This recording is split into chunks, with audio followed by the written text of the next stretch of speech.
listening to Somos Hollywood, a podcast where Latinos in film and TV talk about their recent projects and the ongoing fight for more inclusion in the industry.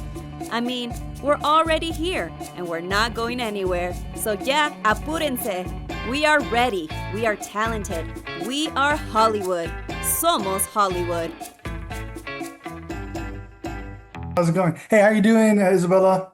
I'm good. How are you? Good, doing well. Nice to talk to you. Good to talk to you. So, before we get into the film, I wanted to know, I was wondering what your earliest memory of a horror movie that had an impact on you was, whether it was as a little kid growing up or maybe later on in your teenage years. What's something that really affected you? The Paranormal Activity series. Okay. Oh my God. It just put the fear of God in me. I'm very morbidly curious. And so Mhm. I have to keep rewatching them because I was like, I Right. need to see every frame and I need to understand everything that's happening in case it happens to me. But it was torturous and my favorite. And I think that's when I fell in love with like the thrill of horror and paranormal and all of that. Which one in the franchise is your favorite? I think the first one Okay. is pretty good. It's pretty good. Is it the third one where they have the camera and it's almost like on a rotating fan? It just keeps on going like this. Is it the third one? I don't even know which one that is, but that killed me. I was like, I can never have security cameras in my home ever. That's hilarious. So when you go get a script like Mannequin and it puts you in the center of this psychological horror story, what was your first reaction when you read the script? I was so excited that somebody would let me do it. Okay. It's like in the industry, it's so hard to get people to trust you with their babies. So of course, like writers and directors are also artists and it's their baby.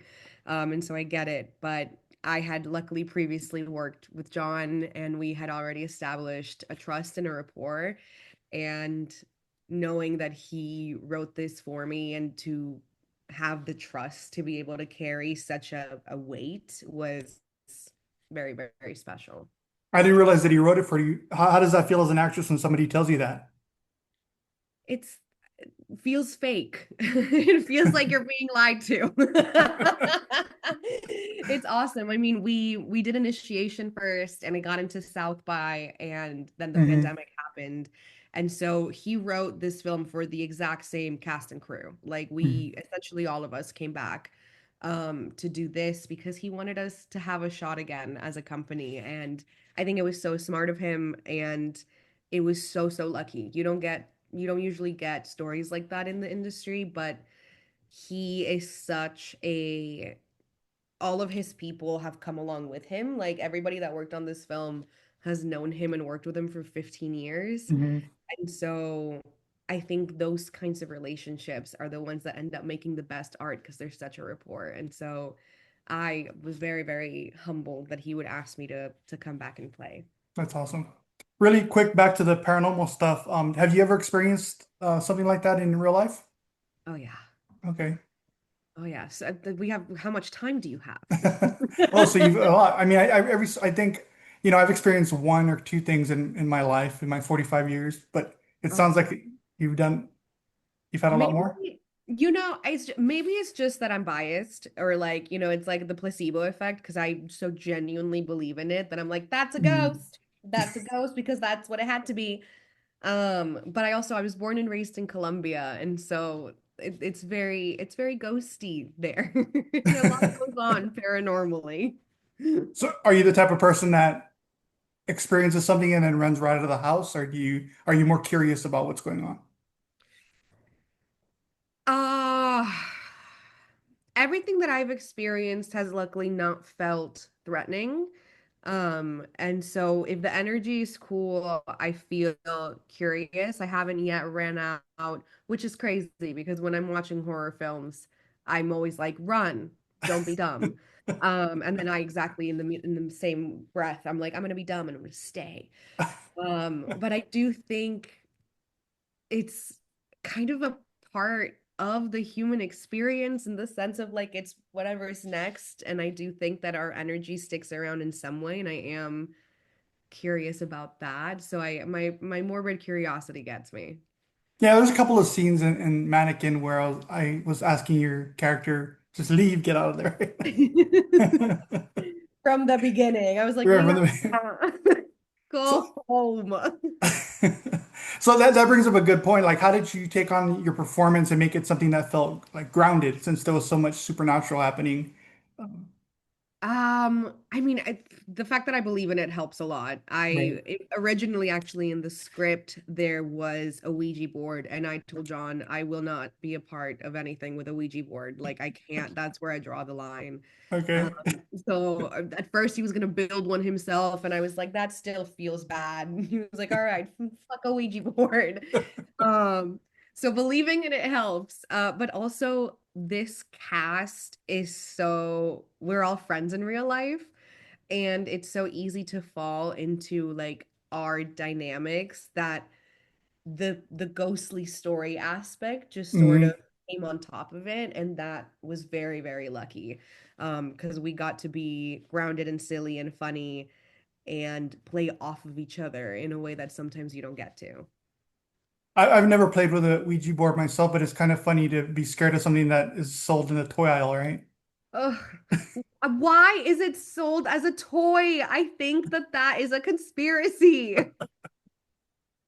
You got you got Scrabble, something that can unleash Connect demons in your four, house. you're gonna get paranormalized. Yeah, I've always thought that was crazy too. So did you draw any Ridiculous. inspiration from any particular horror like Final Girls or movies for this specific movie? Um, Not any specific ones. I think like the feeling as a whole, and John loves to write really strong female characters. Hmm.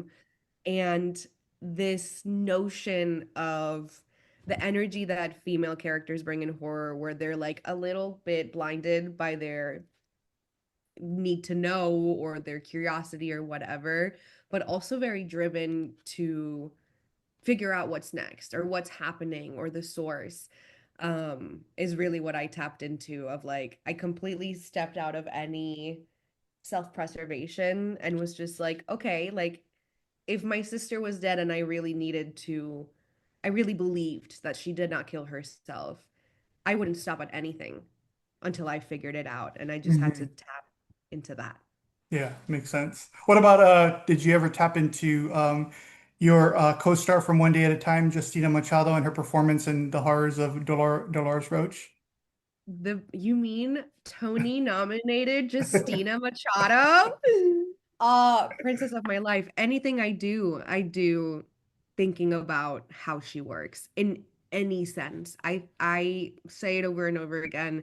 I think she's the best actress of her generation. I think it is criminal that she only just got a nomination for one of the big four, because the honesty, the play, the curiosity, the humanity that she brings, and the way that she shows up as a scene partner, and the way Mm. that she is so willing, able, ready, and prepared to be in collaboration is one of the biggest things I took away from working with her. So whether she's doing a sitcom or Dolores Roach, she leads with all of those aspects, and I try to emulate, but she's the queen.